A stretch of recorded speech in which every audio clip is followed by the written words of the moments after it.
ಈಗ ನಾನು ಹೇಳ್ತಾ ಇರೋದು ಮತ್ತಿಗೋಡಲ್ಲಿರುವ ಶ್ರೀಕಂಠದತ್ತ ಒಡೆಯರ ಆನೆ ಬಗ್ಗೆ.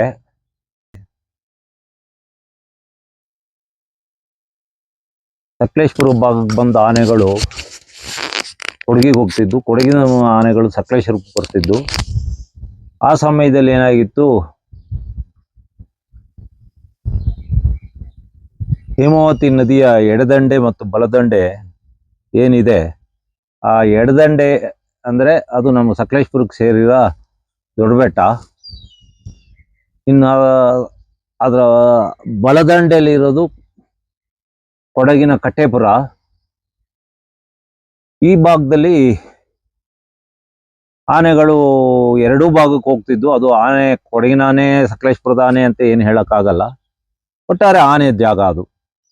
ನಾವು ಆನೆಗಳು ಸಕಲೇಶಪುರ ತಾಲೂಕಲ್ಲಿ ಯಾವಾಗ ನಮ್ಮ ಅಭಿಮನ್ಯು, ಅರ್ಜುನ ಎಲ್ಲ ಆನೆಗಳು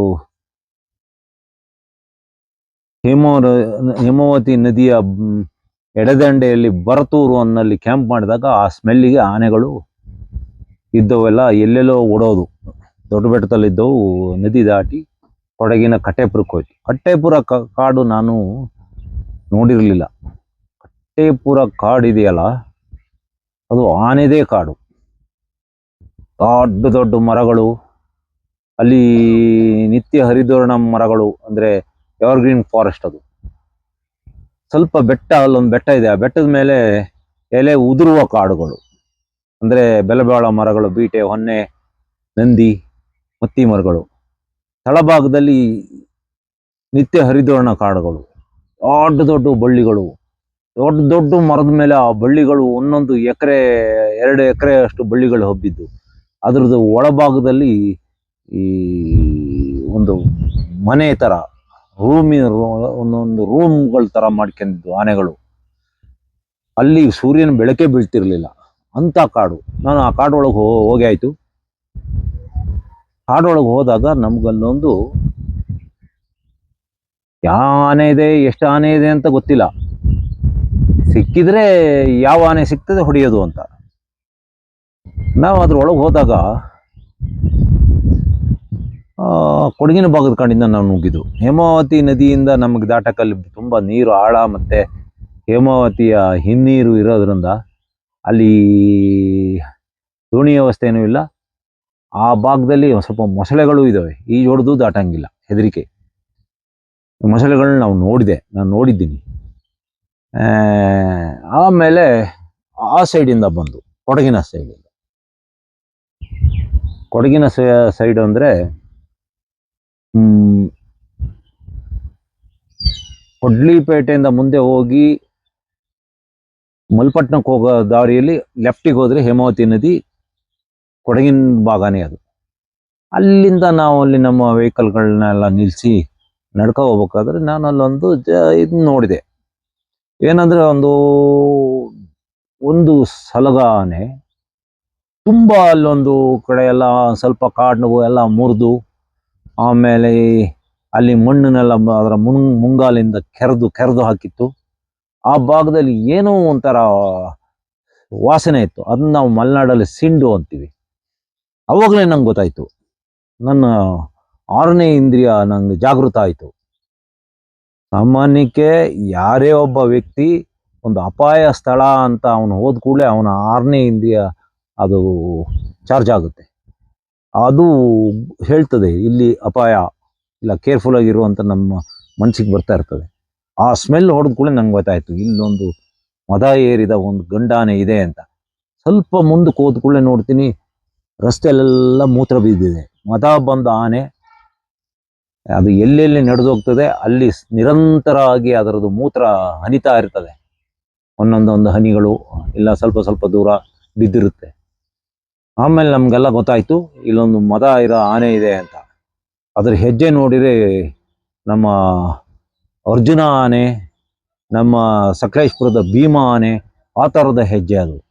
ನಾನು ಯೋಚನೆ ಮಾಡಿದೆ, ಇದು ಯಾವುದೋ ಒಂದು ದೈತ್ಯ ಆನೆ ಇಲ್ಲಿ ಉಂಟು ಅಂತ. ಆಮೇಲೆ ಮುಂದೆ ಎಲ್ಲ ಹೋಗ್ತಾ ಇದ್ದೀವಿ. ಹೋಗಿ ನನಗೆ ಕಾಡೊಳಗೆ ಹೋಗಿ ಮನಸ್ಸಾಗಲಿಲ್ಲ. ಆದರೂ ಕಾಡೊಳಗೆ ಹೋದು. ನಮ್ಮ ನೋಡಿದ್ದೆ ಒಂದು 3 ಆನೆಗಳು ನಮ್ಮ ಸ್ಮೆಲ್ ಹಿಡಿದು ಆ ಕಟ್ಟೆಪುರದ ಒಂದು ಬೆಟ್ಟ ಇದೆ, ಬೆಟ್ಟ ಹತ್ತಿ ಒಳ್ಳೆ ಜಿಂಕೆಗಳು ಹೋದಂಗೆ ಹೋದು. ಅವು ಹೋಗೋ ಸ್ಟೈಲಲ್ಲೇ ನಂಗೆ ಗೊತ್ತಾಯ್ತು, ಇವು ಏನಿದ್ರು ಒಂದು 2-2.5 ಸಾವಿರ kg, ಒಂದು 15-20 ವರ್ಷದ ಆನೆಗಳು, ಇಲ್ಲಾಂದ್ರೆ ದೊಡ್ಡ ಆನೆಗಳಿಗೆ ಆ ರೀತಿ ಬೆಟ್ಟ ಹತ್ತಿ ಓಡಕ್ಕೆ ಸಾಧ್ಯ ಇಲ್ಲ ಕಾಡಲ್ಲಿ. ಆಮೇಲೆ ಹೋಗ್ತಾ ಹೋಗ್ತಾ ಇದ್ದೀವಿ, ಒಂದು ಕಡೆ ಒಂದು ಜಾಗಕ್ಕೆ, ಒಂದು ಮಟ್ಟ ಜಾಗಕ್ಕೆ ಬಂದು, ಅದು ಸೂರ್ಯನ ಬೆಳಕು ಬೀಳೋದಿಲ್ಲ ಆ ರೀತಿ, ಅದೊಂದು ರೀತಿ ಒಂದು ಬಳ್ಳಿಗಳಿದಾವೆ. ಅದು ಪಶ್ಚಿಮ ಘಟ್ಟದ ಬಾರ್ಡರ್ಗಳಲ್ಲಿ, ಅದು ಪಕ್ಕ ಮಲೆನಾಡು ಮಳೆ ಬೀಳೋ ಜಾಗದಲ್ಲಿ, ಅದು ಕೊಡಗಲ್ಲಿರ್ಬೋದು, ನಮ್ಮ ಸಕಲೇಶ್ಪುರ ಇರ್ಬೋದು, ನಮ್ಮ ಮೂಡಿಗೆರೆ ಭಾಗ ಆಗಿರ್ಬೋದು, ಇಲ್ಲ ಕುದುರೆಮುಖ ಆಗಿರ್ಬೋದು, ಅಂಥ ಭಾಗದಲ್ಲಿ ಮಾತ್ರ ಅವು ಬೆಳೆಯೋ ಅಂಥ ಬಳ್ಳಿಗಳು. ಆ ಬಳ್ಳಿಗಳು ಒಂದೊಂದು ಮರದಪ್ಪನೇ ಇರುತ್ತೆ, ಒಂದೊಂದರಿಂದ 2 ಎಕರೆ ಅಷ್ಟಾಗಲ ಅವು ಹಬ್ಬಿರ್ತವೆ. ಆ ಬಳ್ಳಿಗಳ ಸಂಧಿ ಆನೆಗಳು ಎಷ್ಟು ಚಂದ ಮಲಗಕ್ಕೆ ಮಾಡ್ಕೊಂಡಿದ್ದಾವೆ ಅಂದರೆ, ಒಂದೇ ಒಂದು ಎಲೆನೂ ಇಲ್ಲ ಅಲ್ಲಿ. ಆ ರೀತಿ ಎಲೆಗಳನ್ನೆಲ್ಲ ತೆಗೆದು ಎಸ್ತು ಮಲಗಕ್ಕೆ ಮಾಡ್ಕೊಂಡಿದ್ದು. ನಾವು ಅಲ್ಲಿ ಹೋದಾಗ ಒಂದು ಕೊಂಬೆ ಮುರಿಯಿತು ಒಂದು ಆನೆ. ಅದು ನಮ್ಗೆ ಗೊತ್ತಾಯ್ತು, ಅದು ಸಿಗ್ನಲ್ ಕೊಡ್ತು ಅಂತ. ನಮ್ಮವರೆಲ್ಲ ಓಡೇ ಬಿಟ್ರು. ನನಗೆ ಅವಾಗ ಸ್ವಲ್ಪ, ನಾನು ಹೊಸ್ತು ಅವಾಗ, ಅಂದರೆ ನನಗೆ ಹೊಸ್ತು ಅಂದರೆ ಹೊಸ್ತೇನಲ್ಲ, ನಮ್ಗೊಂದು ಸ್ವಲ್ಪ ತಲೆಯಲ್ಲಿ ಜಾಸ್ತಿ ಇತ್ತು, ಆನೆ ನೋಡೋಕ್ಕಿಂತ ಮೊದಲೇ ಯಾಕೆ ಓಡಬೇಕು ಅಂತ. ನಾನು ಒಬ್ಬ ನಿಂತ್ಕೊಂಡೆ. ಅದು ಆಗಿ ಕೆಲವೇ ಸೆಕೆಂಡಲ್ಲಿ ಒಂದು ಆನೆ ಬಂತು ನಾವು ಇದ್ದಲ್ಲಿಗೆ, ಸುಂಕಂತ ಬಂದು ನಮ್ಮ ಎದುರಿಗೆ ನಿಂತ್ಕೊಂತು. ಅದಕ್ಕೆ ನಾನು ಕಾಣ್ತಾ ಇಲ್ಲ, ಅದು ನಮ್ಮ ಹುಡುಕ್ತಾ ಇದೆ. ಅದರ ತಲೆ ನೋಡ್ಬೇಕು, ಒಂದು ಇಷ್ಟು ದೊಡ್ಡ ತಲೆ, ಅದರ ತೊಟ್ಲು ಕೋರೆ ಅಂತೀವಿ ನಾವು. ಕೋರೆಗಳಲ್ಲಿ ಥರ ಕೋರೆ ಇರ್ತವೆ ಆನೆಗಳಲ್ಲಿ, ಆದರೆ ಈ ಥರ ಬಂದಕ್ಕೆ ತೊಟ್ಲು ಕೋರೆ ಅಂತೀವಿ. ಅಂಥ ಆನೆಗಳೇ ಸುಂದರವಾದ ಆನೆಗಳು. ಒಂದು ಬಿಳಿ ಹೊಳೆಯುವ ದೊಡ್ಡ ಕೋರೆ, ತೊಟ್ಲು ಕೋರೆ ಆನೆ, ಕಿವಿ ಅಗಲಿಸಿ ಕಣ್ಣು ಕೆಂಪು ಮಾಡಿಕೊಂಡು ನಮ್ಮ ಕಡೆ ನೋಡ್ತಾ ಇದೆ. ಆದರೆ ನಾನು ಮರೆ ನಿಂತಿದ್ದೆ. ನಮ್ಮವರೆಲ್ಲ ಓಡಿ ಆಗಿತ್ತು. ನಮ್ಮರು ಅಂದರೆ ಅದರಲ್ಲಿ ಆ ಗುಂಪಲ್ಲಿ ವೆಂಕಟೇಶಣ್ಣ, ಶಾರ್ಪ್ ಶೂಟರ್ ವೆಂಕಟೇಶಣ್ಣ ಇದ್ರು, ಆಮೇಲೆ ಅಕ್ರಮ್, ಮತ್ತೆ ಇನ್ನೂ ತುಂಬ ಜನ ಇದ್ರು. ಕೆಲವರು ಮರ ಹತ್ತಿಬಿಟ್ರು. ನಾನು ಆಮೇಲೆ ನನಗೆ ಗೊತ್ತಾಯ್ತು, ಇದು ನಮ್ಮ ಕೊಲ್ಲಕ್ಕೆ ಬಂದಿರೋದು, ಇದು ಮದ ಬಂದಿರೋ ಅದೇ ಆನೆ ಅಂತ. ನಾನು ಅಲ್ಲಿಂದ ಓಡಿದೆ. ಆಮೇಲೆ ನಾವೆಲ್ಲ ಎಲ್ಲೋ ಒಂದು ಕಡೆ ಹೋಗಿ ಸೇರ್ಕೊಂಡು, ಅವಾಗ ಅಲ್ಲಿ ಟವರ್ ಇರಲಿಲ್ಲ. ಆಮೇಲೆ ಅಲ್ಲಿಂದ ನಾವು ಬದುಕಿ ಬಂದಿದ್ದೇ ಹೆಚ್ಚು. ಆಮೇಲೆ ಅಲ್ಲಿಂದ ವಾಪಸ್ ಹೋಗೋಕ್ಕಾಗ್ದಲೆ ದಾರಿ ತಪ್ಪಿ ಹೇಮಾವತಿ ಹೊಳೆ ಸೈಡೇ ಒಂದು 6-7 ಕಿಲೋಮೀಟರ್ ನಡೆದು, ಊಟ ಇಲ್ಲ. ಅಲ್ಲಿಂದ ಒಂದು ಜಾಗಕ್ಕೆ ಬಂದು, ಹಳ್ಳಿಗೆ ಬಂದು ಸೇರ್ಕೊಂಡು, ಅಲ್ಲಿಂದ ಜೀಪ್ಗಳನ್ನು ತರಿಸ್ಕೊಂಡು ಕ್ಯಾಂಪಿಗೆ ಹೋದು, ಬರ್ತೂರು ಕ್ಯಾಂಪ್. ಅದಾದ ಮೇಲೆ ಒಂದು 2 ದಿವಸದ ನಂತರ ಅರ್ಜುನನ ಕಟ್ಟಿದ್ದ ಕಡೆಗೆ ರಾತ್ರಿ ಒಂದು ಇದೇ ಆನೆ ಅಟ್ಯಾಕ್ ಮಾಡಕ್ ಬಂತು. ಅಟ್ಯಾಕ್ ಮಾಡಕ್ಕೆ ರಾತ್ರಿ ಸುಮಾರು 2 ಗಂಟೆಗೆ ಬಂದ ಕೂಡಲೇ ಇಡೀ ಕ್ಯಾಂಪಲ್ಲೇ ಕೋಲಾಹಲ ಆಯಿತು. ಎಲ್ಲರೂ ಕೂಗಾಡಕ್ಕೆ ಶುರು ಮಾಡಿರು. ಎಲ್ಲರೂ ಮಾವುತರು, ಕಾವಾಡಿಗರು ಎಲ್ಲ ಬಂದು ಕೂಗಾಡಿ ಆನೆಗಳನ್ನೆಲ್ಲ, ಎಲ್ಲೆಲ್ಲ ಸೈಡಲ್ಲಿ ಕಟ್ಟಿದ್ದ ಆನೆಗಳನ್ನೆಲ್ಲ ತಂದು ಆ ಬರ್ತೂರು ಕ್ಯಾಂಪಿನ ಮೇಯ್ನ್ ಇದಕ್ಕೆ ಕಟ್ಟಿ ಹಾಕಿ ರಾತ್ರಿ ಎಲ್ಲ ಕಾಯ್ತಾ ಇದ್ರು. ಈ ಮದ ಬಂದಿದ್ದ ಆನೆ ನಮ್ಮ ಆನೆಗಳ ಸ್ಮೆಲ್ ಹಿಡಿದು ಸುತ್ತ ಎಲ್ಲ ಬರೋಕು ಅದು ಹೇಗಿದೆ ಅಂದರೆ, ಬರ್ತೂರು ಕ್ಯಾಂಪು ಈಗ ಅಲ್ಲಿಂದ ಬರ್ತೂರು ಇಂದ ಈಗ ಅಲ್ಲೊಂದು ಬ್ರಿಡ್ಜ್ ಆಗಿದೆ. ಮೊದಲು ಬ್ರಿಡ್ಜ್ ಆಗಿರಲಿಲ್ಲ, ಸ್ವಲ್ಪ ಅರ್ಧಂಬರ್ಧ ಕಟ್ಟಿದ್ರು. ಅದು ಒಂದು ಸೈಡು ಹೇಮಾವತಿ ನದಿ, ಅದರ ಹಿನ್ನೀರಿನಿಲ್ಲ, ಬಯಲು ಜಾಗ. ಒಂದು ಸೈಡ್ ಫುಲ್ಲು ಕಾಫಿ ತೋಟ.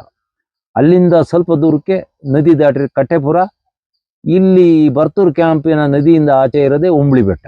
ಅದು ಆನೆದೆ ಕಾಡುಗಳು, ಅವೆಲ್ಲ ಆನೆದೆ ಕಾರಿಡಾರ್ಗಳು. ಆಮೇಲೆ ರಾತ್ರಿ ಎಲ್ಲ ಪಟಾಕಿ ಗುಂಡು ಎಲ್ಲ ಹಾರಿಸಿ ಒಬ್ಬರು ಮಾತ್ರ ಮಲಗಲಿಲ್ಲ. ಆಮೇಲೆ ಈ ಆನೆ ಅಲ್ಲೆಲ್ಲ ಮುರಿದು ಗಲಾಟೆ ಮಾಡಿ ವಾಪಸ್ ಹೋಯ್ತು. ಅದಾದ ನಂತರ ಬೆಳಿಗ್ಗೆ ಗಜೇಂದ್ರ ಇದ್ದ, ನಾನು ಗಜೇಂದ್ರ ಮೇಲೆ ಕೂತಿದ್ದೆ. ಆ, ಗಜೇಂದ್ರ, ಅರ್ಜುನ, ಅಭಿಮನ್ಯು, ಇನ್ನೂ ಒಂದು ಎಲ್ಲ ಸುಮಾರು ಕುಮ್ಕಿ ಆನೆಗಳಿದ್ದು, ಏನು ಕಾಡು ಒಳಗೆ ಆನೆನ ಬೇರೆ ಆನೆ ಇದೆ ಹುಡುಕ್ತೀವಿ ಎಂದು ಹುಡುಕೋಣ ಅಂತ ಹೋಗಿದ್ದೀವಿ, ಅಷ್ಟೊತ್ತಿಗೆ ಇದೇ ಆನೆ ಮತ್ತೆ ಅಲ್ಲಿಗೆ ಬಂದ್ಬಿಟ್ಟ. ಎಲ್ಲಿಗೆ ಅಂದರೆ ಏನು ಕಟ್ಟೆಪುರ ಕಾಡಿಂದ ಸುಮಾರು ಒಂದು 6-7 ಕಿಲೋಮೀಟರ್ ದೂರ ಉಂಬ್ಳಿ ಬೆಟ್ಟಕ್ಕೆ. ಉಂಬ್ಳಿ ಬೆಟ್ಟದಲ್ಲಿ ನಾವು ಒಳಗಡೆ ಇದೀವಿ, ಸುಮಾರು 10-11 ಗಂಟೆ 12 ಗಂಟೆ ಆಗಿರ್ಬೋದು. ಇಷ್ಟು ಉದ್ದ ಕೋರೆ ಬಿಟ್ಕೊಂಡು ಸೊಂಡ್ಲು ಎತ್ಕೊಂಡು ಬರಕ್ ಶುರು ಮಾಡಿದ. ಮತ್ತೆ ಇಡೀ ನಮ್ಮ ಆನೆ, ನಮ್ಮ ಇವರು ಎಲ್ಲ ಹೆದರಿ ಕೂಗಾಡಿ ಎಲ್ಲ ಆನೆಗಳನ್ನು ಜೋಡಿ ನಿಲ್ಸಿ ಆಯ್ತು. ಎಲ್ಲ ಆನೆಗಳು ನೋಡಿ ಸೊಂಡ್ಲ ಕೋರೆಗಳನ್ನೆಲ್ಲ ನೋಡಿ ಹೆದರ್ಲಿ ಅಂತ. ಆದ್ರೂ ಆನೆ ನಮ್ ಕಡೆ ಬರಕ್ಕೆ ಶುರು ಮಾಡ್ತು. ಅಡ್ಡ ಹೋಗಿ ಹೀಗೆಲ್ಲ ಸುತ್ತಾಡ್ಕೊಂಡ್ ಬರಕ್ ಶುರು ಆಯ್ತು. ಇನ್ನು ಅದು ಬಂದು ಯಾವ್ದಾರ ಒಂದು ಆನೆನ ಸಾಯಿಸ್ತದೆ ಅಂತ ಹೇಳಿ ಎಲ್ಲ ಆನೆಗಳನ್ನು ನದಿ ದಾಟಿಸಿ ಮತ್ತೆ ಕ್ಯಾಂಪಿಗೆ ನಿಲ್ಸಾಯ್ತು. ಆಮೇಲೆ ಇದು ಯಾವುದು ಈ ದೈತ್ಯ ಆನೆ, ಯಾವುದು ಇದು ಅಂತ. ಆಮೇಲೆ ನಮ್ಮ ಯಾವ ಕಟ್ಟೆಪುರ ಕಾಡಲ್ಲಿ ನಮ್ಮ ಮೇಲೆ ಅಟ್ಯಾಕ್ ಮಾಡಕ್ ಬಂತು, ಯಾವುದು ಅಲ್ಲಿ ರೋಡಲ್ಲೆಲ್ಲ ಮೂತ್ರ ಸುರಿಸ್ಕೊಂತ ಹೋಗ್ತಾ ಇದ್ವಿ, ಯಾವ ಆನೆ ಅಂತ ನಮ್ಗೆ ಅದು ನೋಡಿ ಕೂಡ ಗೊತ್ತಾಯ್ತು. ದೈತ್ಯ ಆನೆ ಅಂದ್ರೆ ಈಗ ಮತ್ತಿಗೋಡಲ್ಲಿ ನೀವು ಆನೆ ಅದನ್ನ ಹಿಡಿದ ಮೇಲೆ ನೀವು ಈಗ ನೋಡ್ತಿರಲ್ಲ, ಆ ಆನೆ ಡಬಲ್ ಇತ್ತು. ಯಾಕೆಂದ್ರೆ ಅದು ಕಾಡಾನೆ, ಕಾಡಲ್ಲಿ ಸ್ವಚ್ಛಂದವಾಗಿದ್ದಾನೆ, ಸಿಕ್ಕಿದ್ ತಿನ್ಕೊಂಡಿದ್ದಾನೆ ಒಳ್ಳೊಳ್ಳೆ ಆಹಾರನ. ಅದಾದ್ಮೇಲೆ ಒಂದು ದಿವಸದ ಮೇಲೆ ಮಾರನೇ ದಿವಸ ಅದು ಪದೇ ಯಾವಾಗ ರಾತ್ರಿ ಅಟ್ಯಾಕ್ ಮಾಡಕ್ ಬರ್ತಿತ್ತು. ನಡುವೆ ಫೈಟ್ ಆಯ್ತು ಅದು ರಾತ್ರಿ ಫೈಟ್ ಆಗ್ಲಿಲ್ಲ. ಫೈಟಿಗೆ ಬಂದಿತ್ತು ಅಷ್ಟೇ, ಫೈಟ್ ಆಗ್ಲಿಲ್ಲ. ಏನಾಯ್ತು, ಮಾರನೇ ದಿವಸ ಹೋಗಿ ಅದನ್ನ ಸುತ್ತುವರೆದು ಅದನ್ನ ವೆಂಕಟೇಶಣ್ಣ ಹೊಡೆದ್ರು, ಬಿದ್ದೋಗಿ ಅದನ್ನ ತಂದು ಕಟ್ಟಿ ಎಳೆದು ತಂದು ಆಮೇಲೆ ಲಾರಿ ಹತ್ಸಿ. ಅವಾಗೆಲ್ಲ ಲಾರಿಗೆ ಹತ್ಸೋದು ಅಂದ್ರೆ ಈಗ ನಂಗೆ ಕ್ರೈನಲ್ಲಿ ಎತ್ತಿರಲಿಲ್ಲ. ಅದನ್ನ ಆನೆಗೆ ಲಾರಿಗೆ ಹಿಮ್ಮುಖವಾಗಿ ನಿಲ್ಲಿಸಿ ದೂಕಿ ಹತ್ಸ್ಬೇಕಾಗಿತ್ತು. ಅವಾಗ ಭಾರಿ ಕಷ್ಟ ಆಯಿತು. ಆಮೇಲೆ ಅಲ್ಲಿಂದ ತಂದಮೇಲೆ ಮತ್ತಿಗೋಡಲ್ಲಿ ಅದನ್ನ ಟ್ರೈನಿಂಗ್ ಕೊಡ್ತಾರೆ. ಅದಕ್ಕೆ ಶ್ರೀಕಂಠ ದತ್ತ ಒಡೆಯರ್ ಅಂತ ಹೆಸರಿಡ್ತಾರೆ. ಅದೀಗ ಮತ್ತಿಗೋಡಲ್ಲಿ ಇದೆ. ಆದರೆ ಅದು ಸ್ವಲ್ಪ ಪಟಾಕಿಗೆ ಹೆದರ್ತದೆ ಅಂತ ಹೇಳಿ ಶಬ್ದಕ್ಕೆ ಅದನ್ನ ದಸರಾಕ್ಕೆ ತಗೊಂಡು ಹೋಗ್ತಾ ಇಲ್ಲ. ದಸರಾಕ್ಕೆ ತಗೊಂಡು ಹೋದ್ರೆ ಇದೊಂದು ಭಾರಿ ಆಕರ್ಷಣೆಯ ಆನೆ ಆಗ್ತದೆ.